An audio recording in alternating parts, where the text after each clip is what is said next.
Chapter 2 Genius Cannonfodder's Counterattack Record 2. In front of Xiao was a digital display that only he could see.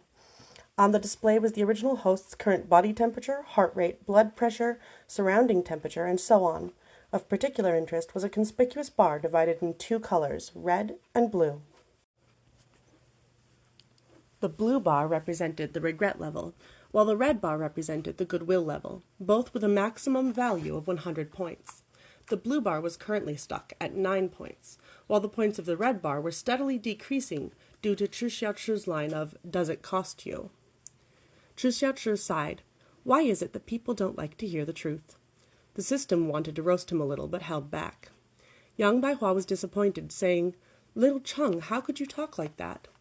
Xiao didn't panic and simply replied amicably, "Old Yang, don't misunderstand. My meaning was that my big brother is just looking out for us. With a car, our lives will be so much easier. I don't have a need for it, but you could use it to drive to work, right? It'll give you a lot more face in front of your colleagues, too." His attitude was very pleasant, as if his prior remark was simply a statement of fact. Seeing the 2-point increase in the goodwill level, the system thought, he's giving him the stick followed by the carrot. His means aren't bad. Yang Baihua calmed himself down. The child had been spoiled rotten since young and didn't know the impact of his words. He feared that he had completely not realized just how hurtful his prior words were. Thinking of this, Yang Baihua gathered the patience of a father dealing with their own child and coaxed him, saying, "Little Cheng, cars are consumables. Have you ever thought about how much it costs to own a car? How much would it cost to pay for gasoline each month? How much would it cost to buy a parking lot? Have you thought about it? Is this something we can afford right now?" "I'll earn money to provide for you." Cheng Yuan nonchalantly placed his hands behind his back, his smile sincere and gentle enough to make one's heart melt. "My demos are almost complete. When they're done, they'll earn us some money." Yang Baihua helplessly replied, "How many times have I told you, this isn't a proper job? But I like music. Just because you like it doesn't mean it can put food on the table. Never mind, let's not talk about this." Yang Baihua generously gave in. "We shouldn't quarrel." "All right, let's not talk about that." Cheng Yuan walked forward, closing the gap between him and Yang Baihua. He gently said, "Actually, I was also thinking that we can use this car to fetch your mom and dad. Mom, Dad, and third sister are coming to visit next week. When they come, you can even drive them over to Xiaoyan's school to bring her out for a meal. The last time Xiaoyan came over, didn't she also ask when you were going to buy a car?" Those two matters just so happened to poke at Yang Baihua's weak spot. He was silent. As he spoke, Cheng Yuan raised his head to look up at Yang Baihua. Upon meeting his burning gaze, Yang Baihua's heart skipped a beat. It was currently winter. Under the light of the evening street lamps, Cheng Yuan let out a breath of white fog. In the haze of white mist, his fair and radiant face was enveloped in an exquisite halo of light that could move people's hearts. The circle of fluffy feathers lining the hood of his white down jacket moved slightly in the evening wind, sticking to his slender white porcelain neck, gently tickling it. All at once, he felt a squeezing, burning sensation in his heart. Meanwhile, Xiao's attention was on a translucent card currently displayed on the operating board in front of him. Its contents were as followed. Name, Beauty Halo, Trial Edition. Duration, 10 minutes. Quantity, 1. Quality, excellent. Type, single use only. Points required, 0. Free trial. Description. Your simple smile is more radiant than the shine of gold-coating silver egg-fried rice, more warm than a simmering pot of pork broth soup, more tender than the meat bursting out of a freshly snapped crab leg, and more fascinating than the red oil oozing out of the yolk of a salted duck egg. No delicacy can compare to your smile illuminated by the dim lights." Nice metaphor. Xiao asked, curious, "Did the person in charge of writing these descriptions come from a family of chefs?" The system was silent for a moment. Ling Jiu is one of the first-generation AIs. It started out as data. It just likes studying recipes. Xiao found these words to be a little strange. Started out as data? Is there such a thing as turning into data? Before he could ask further, the system butted in with a reminder. "Mr. Chi, your task." Xiao. Oh. Seeing Xiao gather himself once more, the system felt slightly gratified. When he first took on Xiao, he'd immediately noticed that this new host was a little more difficult to handle. After receiving and reading the information of this world, Xiao pondered to himself for quite a while. His very first question was, "Later, when we see him, can I directly run that surnamed Yang over with a car?" The system. Xiao said, "Don't worry, we're just discussing this." He paused for a while longer, then continued, "Since Cheng Yuan's family is so rich, if any accident occurred, they could definitely help cover it up." The system said, "You really want to hit him with the car?" Xiao said, No, we're just discussing a possibility." The system said, "Mr. Chi, you're dealing with a living, breathing human being here." Xiao made a show of being earnest. "Oh, but it'd be an accident, no? It wouldn't be intentional." The system tried to reason with him. "Mr. Chi, the laws of this world aren't very different from those in your original world. Those who purposefully attempt to harm others will be thrown in jail. Furthermore, if you run your target over, how are you planning on leaving this world?"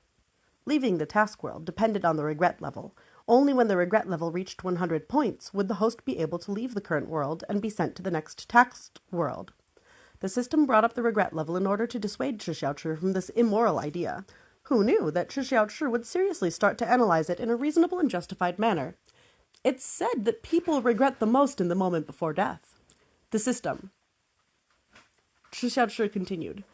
Even if he doesn't die and only becomes disabled, he'll still have a lifelong ahead of him to regret. The system. You can shut up now.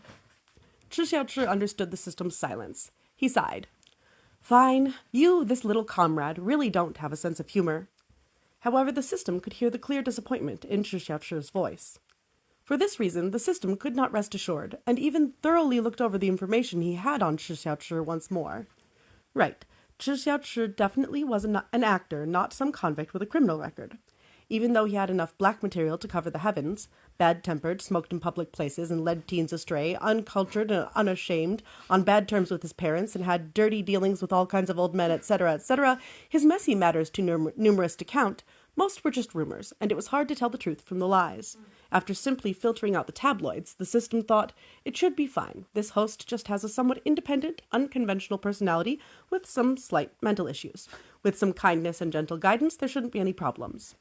Anyway, Xiao had done quite well so far, putting the free skill card to good use. A quick check showed that Yang Baihua's goodwill level, which had been at a steady decline, already showed signs of rejuvenation. Every new host was liable to 12 free single-use skill cards. These props had numerous different functions, but they could only be used once. After trying them out, the host found them useful. They could enter the system's shop and exchange the goodwill points of the host for props to be used in various situations as needed. Like right now. Looking at Cheng Yuan, Yang Baihua lightly swallowed. He'd known that Cheng Yuan was attractive, but no matter how attractive the person, after a while, anyone would get accustomed to it. But just now, when he looked at Cheng Yuan, he'd regained the itchy feeling in his heart from when they'd first started dating. The snow-white rabbit that had been lovingly raised since young raised its round black eyes, attentively staring at him with eyes full of fascination.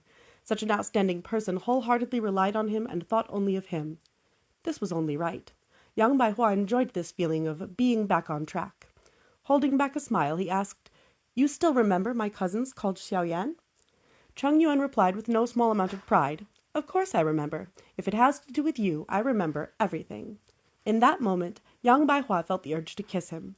But out of the corner of his eye, he just happened to catch a glimpse of Xiao from the photocopy room next door on his way out, twirling his keys as he exited from the revolving door of the company and discussing with 2 other colleagues where they would be going for barbecue tonight. Remaining calm and collected, Yang Baihua angled his body, quietly blocking Cheng Yuan from view. His hand, which originally had been raised halfway to stroke Cheng Yuan's face, was also lowered and naturally shoved into his pocket. "Next time, when you want to add something to our home, don't forget to discuss it with me first. This home belongs to the 2 of us, doesn't it?" Xiao sneered internally. This home belongs to the 2 of us? Discuss? The double bed that could fit your entire family, did you ever discuss it with me? However, Cheng Yuan wouldn't have thought of such things. According to his personality, he would just know that Yang Baihua had silently agreed. They could keep the car. Cheng Yuan's gaze brightened, and his eyes towards Yang Baihua became even more loving and intense. Yang Baihua smiled and offered, "I'll drive." Cheng Yuan volunteered, saying, "You've worked hard the entire day. I'll drive." He pulled open the back door of the car and playfully bent his knee. "Boss, please get on first. I'll go throw away some trash." Yang Baihua laughed and readily sat inside. As he looked over the car's interior, he couldn't quite conceal the envy in his eyes. When would he be able to be like Cheng Jian, able to just casually gift someone a car? Cheng Yuan, carrying a nearly empty mineral water bottle, ambled over to the trash bin by the side of the road. Yang Baihua spent most of his time facing a computer screen, so his eyesight wasn't the best. He didn't see the cigarette butt floating in the water bottle. When Xiao tossed the empty bottle into the recycling bin, the empty bottle collided with the inside of the bin, making a soft noise of crumpling plastic. Xiao asked the system, "Do you see it now?" The system, Cheng Yuan majored in vocal music. He had always lovingly protected his vocal cords, staying far away from smoking and drinking. Xiao had smoked half a cigarette. Even though he'd used chewing gum to hastily cover it up, the smell of cigarette smoke still lingered in his mouth and on his cuffs. However, his current lover hadn't noticed any irregularities at all. He hadn't even asked a single question. Of course, this was just a casual test by Xiao and didn't confirm anything. However, in his opinion, this was just one of the small signs of Cheng Yuan's tragic fate. Upon returning to the car, as Cheng Yuan was putting on his seatbelt, he said, "When Mom and Dad arrive, let's go pick them up from the train station together." Yang Baihua visibly froze for a second. Of course, Cheng Yuan wouldn't notice anything strange about Yang Baihua, and so continued to speak. "My driving is very steady. When the time comes, we can bring Mom and Dad to fetch Xiao Yan, and then bring them to visit Yunzhi Temple and go to the suburbs to soak in the hot springs." Yang Baihua replied uncomfortably, "Let's talk about this some other time." Cheng Yuan, like a little trumpet, enthused, "Then I'll play my new demo for you. You'll be my first listener. How about it?" Yang Baihua was very happy he'd changed the subject. He went along with it, replying, "Let's hear it, then." Cheng Yuan dug out his phone, tapping it a few times. Melodious and pure music drifted out of the loudspeaker, incredibly pleasing to the ear. Yang Baihua had been busy working for the entire day, and the music that flowed into his ears seemed to soothe his tense nerves. Sitting back against the comfortable leather seat, he drifted off to sleep. The system couldn't help but remind him, "Mr. Chi, you don't need to use skill cards so frequently." Xiao had just used a hypnosis card on Yang Baihua that would last half an hour. Xiao himself wasn't as stingy. "I'm just trying it out. Anyways, it's not like goodwill points are hard to earn." This judgment wasn't wrong. A person's goodwill towards another was always naturally in flux. When couples argued, their goodwill towards one another would sink straight to the lowest, to the point that they'd be itching to just strangle the other to death. On the other hand, in their most passionate moments, it would be like blending oil and honey, and their goodwill value would naturally steadily increase. Just now, Xiao's excellent techniques had brought Yang Baihua's goodwill level back up to 72 points, exactly the same as where they had started. Xiao summarized. For a car that didn't cost him anything, his goodwill level directly dropped by 14 points. The system. Weren't the last 10 points lost because you went and provoked him? Xiao continued his analysis. With the Beauty Halo card that lasted 10 minutes and some gentle coaxing, the goodwill level returned to its original value. A Beauty Halo card that lasts this long only costs 5 goodwill points. Looking at it like this, goodwill points really are easy to grind. The system. Just now, had Xiao deliberately provoked Yang Baihua in order to test the extent to which the goodwill points would drop? Also, the word grind gave the system a bad feeling. Xiao said, "Moving forward, as long as Yang Baihua's goodwill level is passable, it's fine. We've got an extra 12 goodwill points to spare, so help me take a look at the shop. Let's see what we can buy." The system was shocked. In order to leave the worlds quickly, his previous hosts had all persistently followed the target's every whim, first and foremost grinding the goodwill level up to 100 points before doing anything else. After all, no one knew if insufficient goodwill points would have an impact on the progress of the task. This was the first time the system had seemed such a reckless warrior who dared to remain at the passing mark right from the start. The system flipped through the store.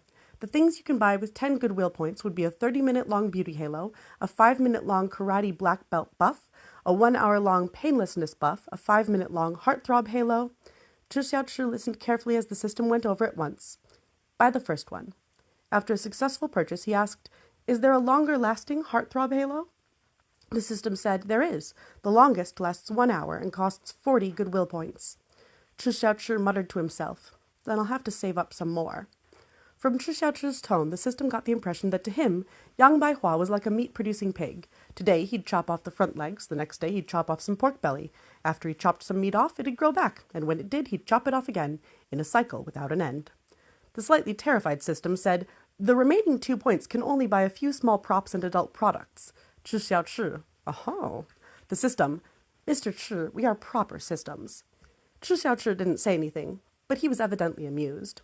The system was incensed by his amusement, to the point where his data even showed some slight fluctuations. "We don't provide that kind of service. Adult products refer to small physical props that can enhance relationships, like flower bouquets, river lanterns, fireworks, and so on." Xiao said, "Get a firework." "A firework costs 3 points." Xiao simply said, "Okay, 1 then." The system, Xiao, What are you so stunned for? The one who'll be failing is me. The system helplessly thought, of course it's you. Who else would it be? Me? After a successful purchase, the clear sound of a bell rang out, indicating that the item had been placed in storage. Xiao waited for a long time. Where's the fireworks? The system replied, the target was still lying there like a corpse, dead to the world. Who said it was for him? Xiao said. Now, light it up. The system was a little confused, but did as instructed. An 8-core firework burst into the sky, drifting down like a snow line, falling like a shooting star, dyeing the dark dome of the night sky with a moving tapestry of light. The firework had exploded in the distance. Light traveled faster than sound, so as the light, like a string of pearls, scattered into the night sky, Xiao suddenly opened his mouth and said to the system, "This is for you." His words hadn't finished before. With a loud bang, the noise of the firework exploding arrived late. The system stared at the dissipating stars in slight shock. The rearview mirror of the car reflected Xiao's face. He was smiling. Even though Xiao was using Cheng Yuan's face, his true smile bore no resemblance whatsoever to Cheng Yuan's innocence. His peach blossom eyes were curved, showing 3 parts evilness mixed with 7 parts indifference and laziness. It had its own intoxicating charm and attractiveness that made it impossible to tear one's eyes away. Xiao said to the system, "From today onwards I'll be troubling you. Please take care of me." The system. Even though he was a little touched, the system inexplicably felt that that sentence wasn't quite right. It felt a bit like the last meal of a death row inmate before he was sent off to the firing squad. Very quickly, the system realized the problem. "This isn't the road to Yang Baihua's house." Xiao replied as if it were the most obvious thing in the world. "Of course not. If not, why else would I have hypnotized him?" The system. Xiao glanced in the built-in GPS, confirming his destination before continuing. "There's a place I want to visit. The author has something to say. Warning, spoilers for the identity of the male lead." We will not read that one.